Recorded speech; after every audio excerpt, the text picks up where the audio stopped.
You want to call me a clown? You want to call Drew a clown? Whatever.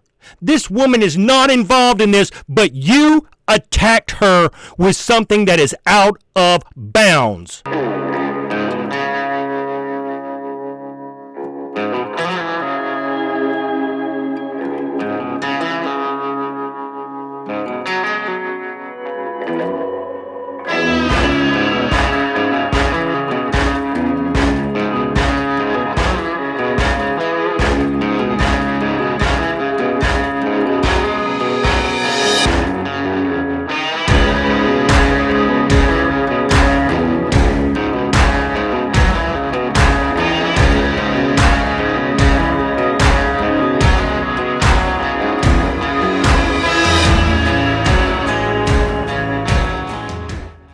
So I want to talk about something else now. This is a part of the video I wish I didn't have to make. I want to tell you a story, another cop story I had. So it was Sunday morning. It was in the autumn or the fall. It wasn't quite. There was a little bit of chill in the air, but you knew it was going to warm up nicely throughout the day. Sunday morning, I get a call from the dispatcher. Okay, she call me by my numbers. We'll just go with the number 78. She said 78. I said 78. She said, take a signal 99, and she gave me the address. She said, there's nothing to worry about. You'll see when you get there. Well, a 99 is a miscellaneous call. And normally you would go there under condition orange or yellow because you're about to confront citizens at some point. But because it was miscellaneous and this dispatcher was pretty much famous in our department as being an excellent dispatcher, I trusted her. So I mean, this is like 7:30 in the morning. I came on at 7, so I'm still loading up the patrol car because we didn't have take-home cars. We had to do what's called hot seating. The night shift drops it off, takes his stuff out. I put mine in, and I start off again. The car doesn't stop running. So I go to this fairly nice neighborhood. It's not a super rich neighborhood, but it's a nice neighborhood. And normally I don't pull up right to the house. I pull up a couple, houses down, and then I walk so they don't see me pulling up and prepare for ambush. Plus, I can also hear, hey, is this a domestic? What's going on? I'm listening. I don't hear anybody yelling and screaming. Because as soon as you knock on the door, everybody shuts up and, oh, officer, everything's fine. Well, no, it's not, because I've been standing, at the corner of your house for 5 minutes listening. So I get there. I look. I tell the dispatcher, 78, I'm 1023. She says 10-4. 1023 at 810. 0810. So I look over out the window, which I was kind of looking as I pulled up, and I'm talking on the radio, and I see two women sitting on the front porch. So I get out, close the door, and walk the little sidewalk up to the house. Well, there's one lady who is sitting closest to the door. She's got her feet pulled up so that her knees are like this. All right, she's got her knees drawn up, and she's got her some coffee, and she's doing like this, and she's looking at me as I walk up. Well, now I'm looking at her. Is she going to send me a signal? Is she telling me something's going wrong? I've got to watch her because she's looking at me like, wow. Well, I look over to my right, which would have been her left, and I won't tell you what I saw just yet. So I walk up, and she says, officer, I'm going to leave this with you. And she kind of stuck her hand out a little bit, and she said, and ma'am, you have a great day. It was nice talking to you. And she politely walks into the house and locks the door. Now, I don't know what I've got. All I know is I got called here. That's obviously the lady of the house, and she has dumped this on me. So, folks, the lady sitting in the next chair over, when I tell you she looked like Cleopatra, she looked like this. She had the bobbed hair. She had the snake crown. Her eyes were done up like in this other picture right here. And she was wearing a type of gown or garment that looked golden flashy like this other picture down here. Folks, she looked like Cleopatra to the T. Like about a early to late 50s, a mid to late 50s Cleopatra. There was nothing left undone in that costume or that clothing. Rings, the sandals that laced up and went up and down the calves and all that stuff. Folks, I'm telling you, and she had this little bitty purse about that big, kind of like when you see women who would go out to a party or something where they're going to keep a little bit of cash, a house key, and a driver's license, and that's it.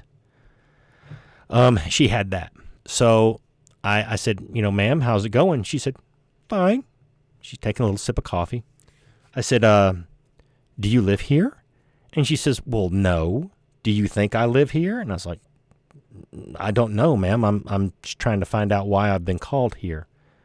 She said, well, I don't know why you've been called here. Well, I know why I've been called there. This lady is having a mental illness issue where she thinks she's Cleopatra. Once I determined she is not coming from a costume party in the house that we're sitting at, which I did quickly, I know I've got a problem, all right? This is a person that's having a mental problem. So I said, well, ma'am, do you have any identification on you? She said, no. I said, well, can you tell me why you're here? No, it's none of your business, which citizens can do that. It's no problem. So I'm talking to the lady. I said, so, ma'am, why don't you just tell me your name? And I've got my notebook and my pen out. I'm going to write her name, get her date of birth, probably get an address, try to get a phone number, do something, right? There could be a missing persons report out on this lady. She said, Cleopatra. I said, your name's Cleopatra. And she said, yes. I said, what is your last name? Because I'm thinking, hey, she's got a name like a very uncommon name, like Heffendrager or something, like that. You're like, okay, there can't be too many of those people there. Heffendrager, that name right there. There's going to be somebody. I can look up property records, have the dispatcher do it, and tell me where's the nearest Heffendrager to this location. She might have wandered away from that house. She said, no last name, just Cleopatra. Ma'am, how did you get here? She said, I walked. I said, well, is there somewhere I can take you? And she said, no, I'm comfortable right here.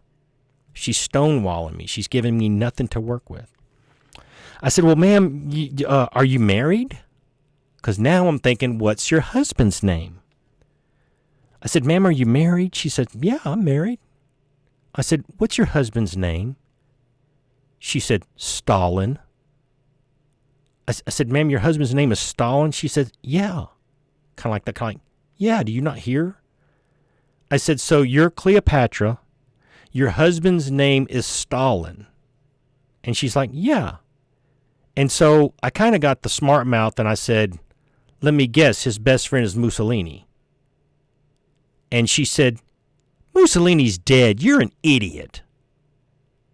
Now, wait a minute. Mussolini's dead, but Stalin, she's married to Stalin.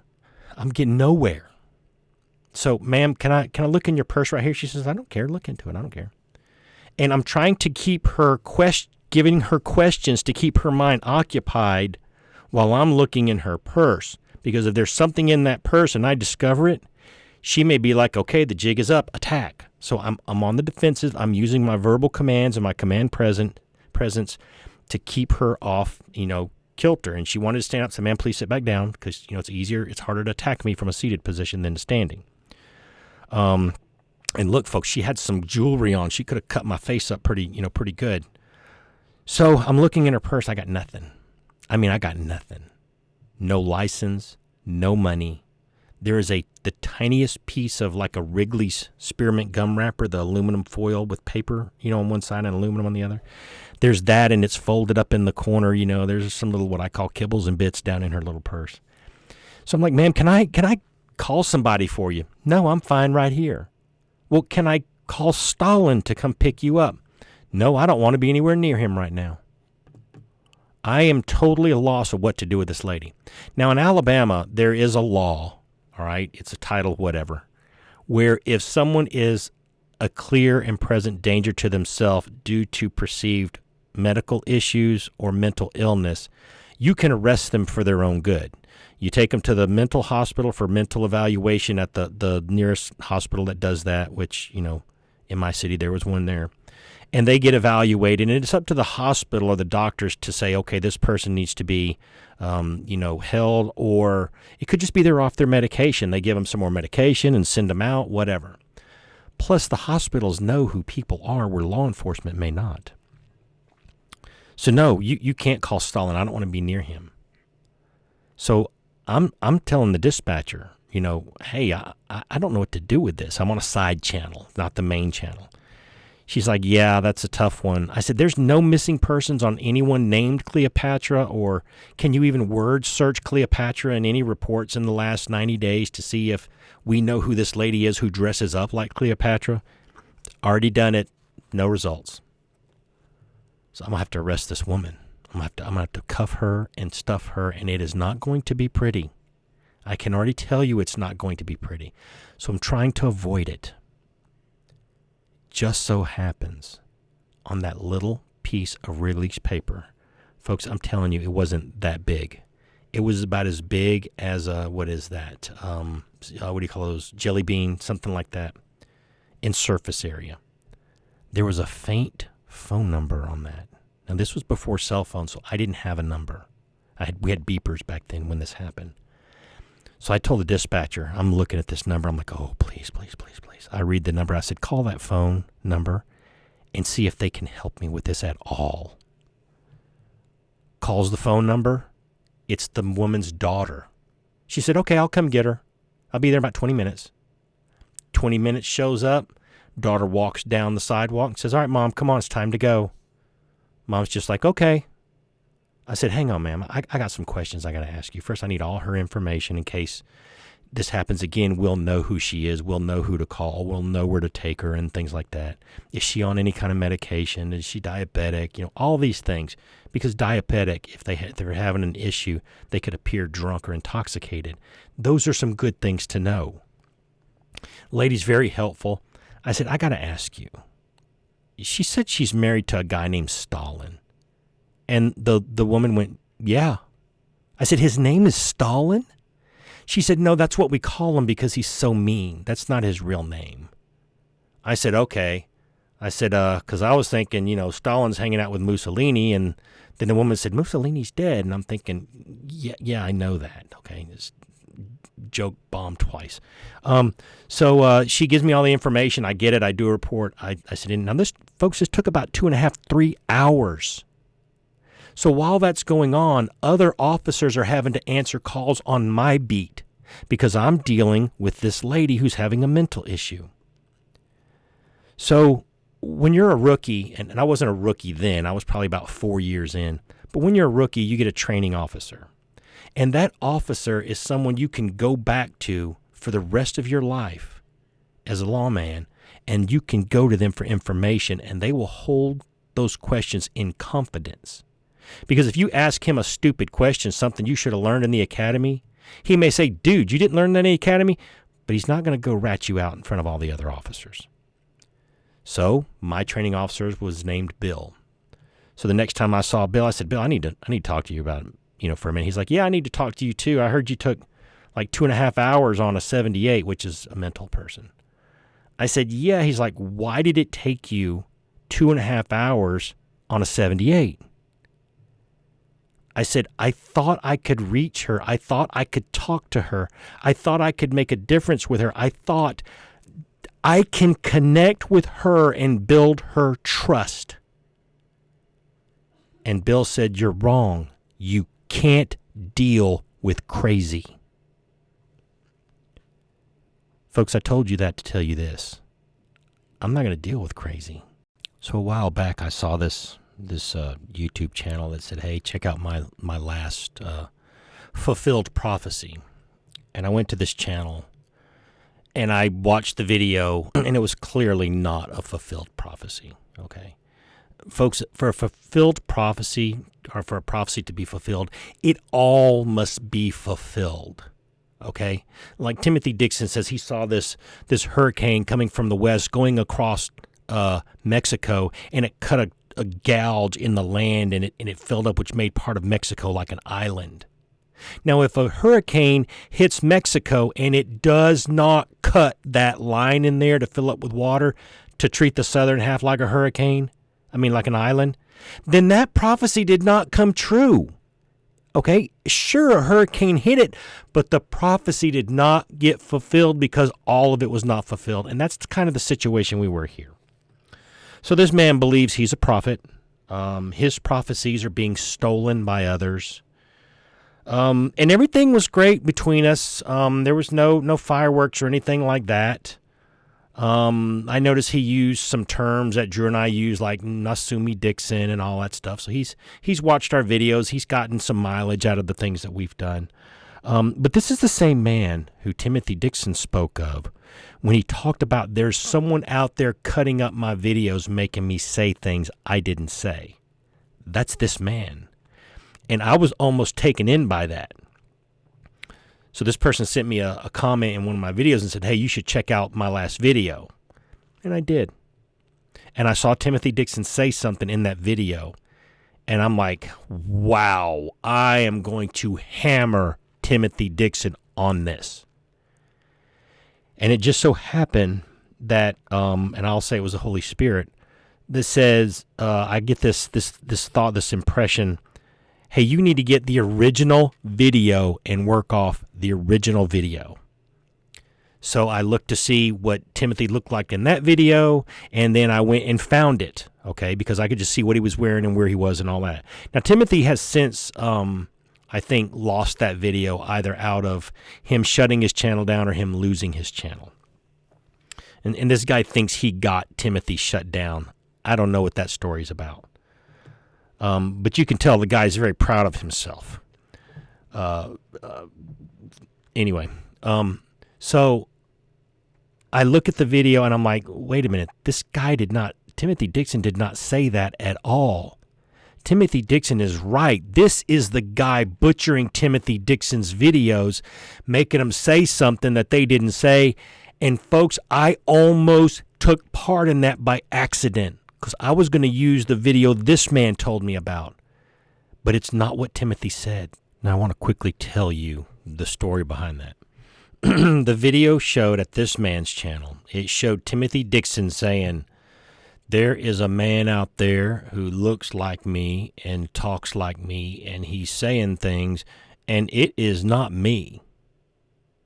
Now, if you take that video, face value is what I told you was said in the other man's video, it would look like Timothy is trying to weasel out of some things that he has said in the past by saying, oh, that's not me. It's a man that looks like me and sounds like me, but that's not really me. And that's what I was led to believe. In reality, the entire video, Dixon says, I've been told there's a man out there who looks like me and talks like me, but it ain't me. It totally changed what Timothy was saying because this guy cut the very first part of the video out. Folks, at that point, I knew I had a problem. This man manipulated Timothy's video. So now I don't trust him for anything. But he sends me a text in one of my videos and says, hey, look at my video, prophecy fulfilled. I look at it, it's not prophecy fulfilled. The very first words I start off in my comment section was respectfully in capital letters. I said something to the extent of, this is not a prophecy fulfilled. I told him why I didn't think it was fulfilled. He decided to unload on me with how stupid I was and what I didn't understand and what I didn't know. And then he made a series of videos after that calling me a baby Christian because I was dumb enough, didn't say dumb, but that's, kind of what he was saying, that I was dumb enough because I actually believed in a pre-tribulation rapture at one point. So you're a baby Christian. You don't know enough about Revelation to be in this conversation. You need to shut your channel, all this stuff. Because I disagreed that he was a prophet. So, as I told you earlier, I went to my training officer for counseling. I call up Drew Bloom. And I said, hey, man, I got into something here. I know what I want to do, but I don't know if that's what I should do. And so we talked. And Drew told me, this is the guy I told you a long time ago that I had to block because he took me to task trying to get me to prop him up and support him as one true prophet, as the one true prophet. And I said, yeah, I remember you, shutting that guy down. But with me, and no offense to anyone else, because many people told me this guy, he's a little, and so I'm like, let me form my own opinion. Because, look, I have a high tolerance for disagreement, so I always want to make my own opinion. Well, everyone was right. The man is, and so he wants to debate me because he says that before I challenge Timothy Dixon, he needs to sharpen my skills because Timothy Dixon will just chew me up and spit me out. So this guy wants to train me. Folks, I don't deal with crazy. I just don't. I learned my lesson over 20, 25 years ago. There's some people you can't reach. And this guy's one of them. Sad to say. You saw this video by Drew Bloom, and if you haven't, stop my video this very second, go watch it, and then come back, because you'll understand what I'm saying and the context I'm saying it. If you've not watched Drew's video, go watch it now and then come back. Folks, in my time as in law enforcement, I dealt with people who had mental conditions. Everything from hearing voices to seeing visions to self-aggrandizing behavior. I had the guy who was dressed up in a jogging suit that had duct tape all around it, including his head, because he thought waves from outer space were coming to make him do things and everything. And as long as he wore that aluminum foil and duct tape helmet and long sleeves and all that, he was safe. In his house, he wouldn't wear it, but outside he wore it. And I'm talking about in Alabama summertime, walking on the blacktop street, he wore that. Folks, I've been around for quite a while, and I can spot it, and I know you can't deal with at all. So I'm not going to debate the guy, and here's another reason, not only because but because when I went to that channel, and I said, hey, it's not really a prophecy fulfilled, his people started attacking me, and that's fine, I don't care. But there was one guy right here who said that I endorsed or was pushing and I never did that. The only thing I said was this is not the mark of the beast. That is all I ever said. Folks, I am, and I've been that way for a long time. So this man gets in channel and he tells a lie. And instead of telling the guy, hey, that's not really true, he just said it's not the mark of the beast, he just let it go. So he's not about truth. He actually joined in. Folks, why would I debate somebody who's going to take whatever I say and spin it, flip it, turn it into a lie, and has a history of butchering people's videos to make them say things they didn't say? Why would I debate at all?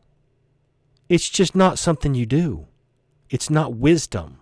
He's had the opportunity to tell the truth a couple times with his commenters. One of them said that I don't believe in prophecy, that prophecy is for today. Well, that's not true. All I've ever said was, I've not seen one on YouTube. I've not seen a true prophet on YouTube. I've said that. I have no problem with there being prophets today. Now, I don't think we're in the Joel's revival or the Joel's army like these people say. That is NAR to the nines. I mean, we are not there. I did a study on that. Look and see how many times the book of Joel mentions Israel or Jerusalem or Zion or the Holy Mountain. That is not America, okay? Remember, the entire prophecy must be fulfilled in order to be fulfilled. And in that context, the book of Joel happens not in the United States. Folks, this man could have told the person in his chat room, no, he's not said that either. But he didn't. He piled on. Folks, there is no debating because you can't reach and doesn't even know he's. So there's no point in debating. Now, someone that you can't trust to tell the truth, but yet you debate. Someone who is not there to debate an issue, they're there to win and make you look stupid. They don't listen to what you say. When you start talking, their brain goes to, oh, I got a gotcha question here. I got a gotcha question here. Or they're looking to see where you mess up so they could pounce on you to make you look stupid. Folks, that's not what we debate. That's not debating. Okay? First of all, and I have used this term wrong, so I apologize in advance. I don't think Christians should debate each other. And I have said that, and I apologize. I shouldn't have said it like that. My exact belief is you can debate non-Christians about whether God is real and his plan of salvation is real. Christians should just discuss the Bible and try to find out what it says. And that's it.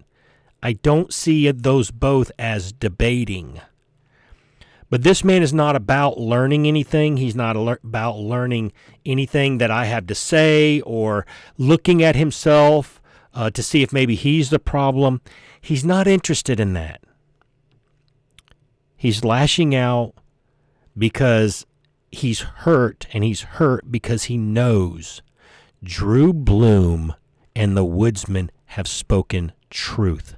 There is nothing, not a single thing in that video that you could look where Drew Bloom pulled up stuff off of his channel that Drew didn't tell you the truth.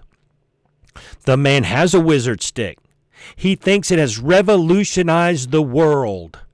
He thinks rock bands make songs about him.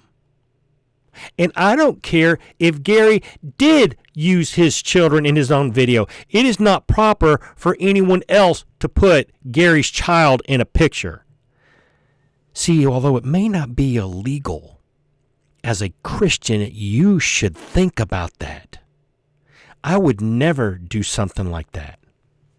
Folks, I have used these stock photos off of the internet where it was obviously models, a man and a woman with holding two children.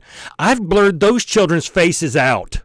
And it's just a generic photo on the internet. So, Mr.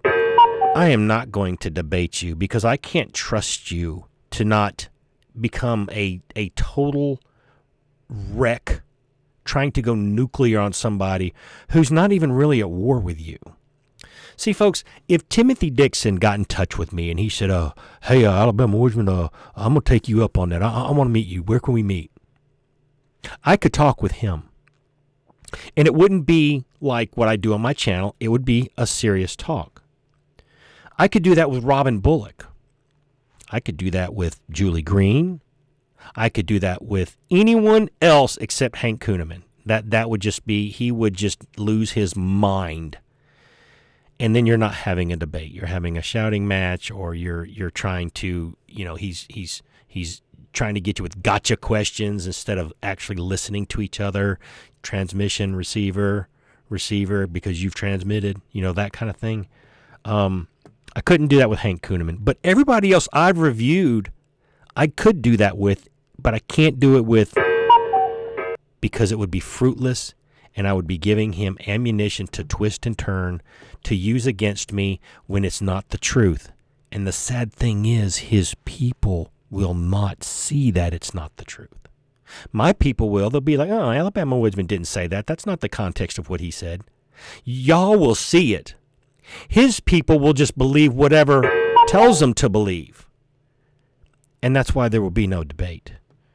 Now, I am not at war with this man. I don't have time for this man. This man put out a video apologizing for calling me a clown. Thank you, but I didn't know he called me a clown. I am not offended that he called me a clown. Folks, I don't have time for. I will not debate. Has taken up way too much of my time already. So folks, like I said, if you have not seen Drew's video, you have got to go watch that. The last thing I want to get to is how evil Mr. is. So we know he's not a true prophet. He thinks he is. He has all these degrees or diplomas or whatever he said it was. He's just so smart. Klaus Schwab follows him. People write songs about him. He is so amazing. He's a legend in his own mind. But he's also a total jerk. What kind of man? What kind of man? What kind of prophet calls down breast cancer on a woman who's not even involved in this argument? See, he can't really attack Drew because Drew eat his lunch all the time. And I don't know if you've seen Drew's guns, but if it got physical, dude, you'd last about 3 seconds. It'd be snap, crackle, pop, and you'd be looking at sidewalk. But he can't debate Drew because Drew will destroy him. And Drew doesn't want really to debate him, I don't think. So the man attacks Drew's wife, a breast cancer survivor. One of the worst things a woman can have to go through. This man says, "Oh, Drew, you better be careful. God may take that healing away from your breast cancer wife." Don't believe me? Take a look at his post. What kind of man would say this to an innocent woman who hasn't said anything about him, who is not in this conversation, but you go after a man's wife because you can't run with the big dogs, you can't keep up with Drew, so you attack his wife? What a classless punk prophet move that was. I have met that woman. I have been to their house. You wouldn't know her if you saw her. You know nothing about her, but yet you attack her? That is disgraceful on every level. Don't call yourself a gentleman. That woman is kind and gentle, and she's merciful, and she loves Jesus, and she's generous, and you attack her with something that could have killed her in the past, breast cancer? You bring that up as a weapon? You weaponize God against that woman? Dude, you are classless, all right? You are less than gum on the bottom of somebody's shoe when you act like that in your current condition. That's what you are. You need to change that. You need to issue an apology, not only to this woman, but to Drew and to everyone else that has ever had breast cancer and has disagreed with you. You're weaponizing God no different than Bullock and Dixon, but you say you're better than them. You're not. I said I was not at war with you, but I'm going to defend the innocent, something you probably never learned as a police officer. Or you would still be defending and be consciousness of the innocent in all this. No, you're lashing out because your butt hurt and you know Drew will eat your lunch, so you attack his wife. You are a disgrace. Don't call yourself a prophet. You better check and see if you're really a Christian with that move right there. You want to call me a clown? You want to call Drew a clown? Whatever. This woman is not involved in this, but you attacked her with something that is out of bounds. Now, I believe you live in Tennessee, and I think you were brought up there. So you have been taught, I would bet, the common courtesy you give women. But see, you're also a Jew hater. Your community shows it. So you have no problems with the Palestinians attacking innocent, non-combatant women. Because you just did the same thing right here, and you should be ashamed of yourself. But you won't be. Because you're unhinged. You ain't right. Your cheese has slid off your cracker, dude. Folks, this is another reason why he is a false prophet, and he's not worth debating. Now, the last thing I want to say about Mr.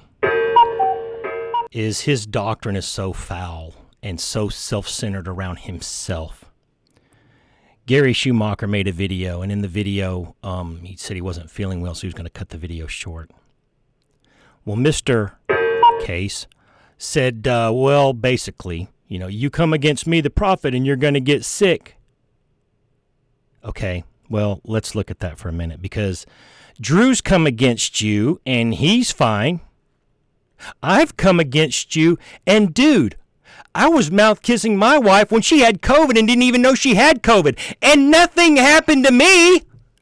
That was a great time for God to pounce on the woodman on your behalf. But he didn't do it. Just like Dixon and everybody else calls down death on people who disagree with him, you've done it, and you got the same results. Goose egg. Nothing happens. It's the flu season, dude. People are going to get the flu. You're going to take credit for Gary getting the flu and saying, yep, don't come against the man of God. You'll catch the disease. You'll pay for it. Your wife, who's not even involved in this, will pay for it. What a disgusting, pathetic person you are. You need to change that. Your condition right now is pathetic. It's disgusting. It's not even, it's subhuman. You talking about a woman who survived breast cancer like that? You use God, you weaponize God against people? Come against me and you'll get sick. You'll get breast cancer. Your wife will get breast cancer if you come against me. That's the extent of your Christianity and how good of a prophet you are. You need help and you need to correct this. This is not going to stop on his end. I hope I don't have to make another video about this. I'm done with this as much as I can be. All right. He's going to get mileage out of this. He's going to get people who have watched my video and Drew's video go to his channel to look it up, and he's going to get clicks, people opening up his videos to see how delusional he really is. So he's going to get some mileage out of this. But I'm not going to mention his name again. I will probably never mention his name again, which I really don't think I've ever mentioned his name.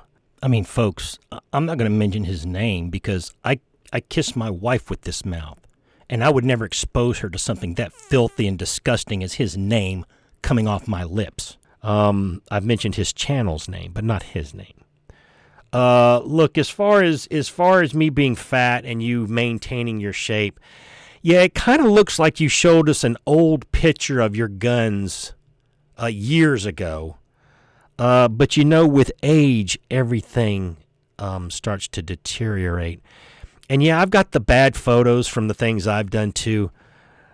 But folks, when a person loses the intellectual battle, when they lose this, all they think that they have left is this, and that's it.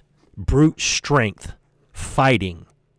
Not going there, because I've not lost the intellectual battle. He has. See, folks, when you got nothing else, you go down into the animal instincts, which is to fight. It's not going to happen. Folks, look, we need to pray for, because the more you look at his stuff, everything on his community is weird. It just is. I mean, the man says he knows what makes a Stradivarius so the frequency so beautiful and why that thing works the way it does, but he can't spell Stradivarius. Spelled it wrong in two different places, two different ways. Says he has the cure for cancer. Hey, take it to an oncologist and see what they can do with it. I don't know if an oncologist is the right word, but somebody who understands chemistry and all that stuff, genetics, and see if it's the right thing. Hey, I hope it is. I would eat crow to have a cure for cancer on this planet. I would. I would say how wrong I was. This man did have the cure for cancer. But if you're just throwing up some weirdo diagram saying you have the cure for cancer, I'm not impressed. I'm not impressed at all. But then if we cured cancer, you wouldn't have anything to hold over an innocent woman threatening her with a relapse of breast cancer. So I doubt you have it. And if you do have it, why not do what a real prophet would do, a real Christian would do?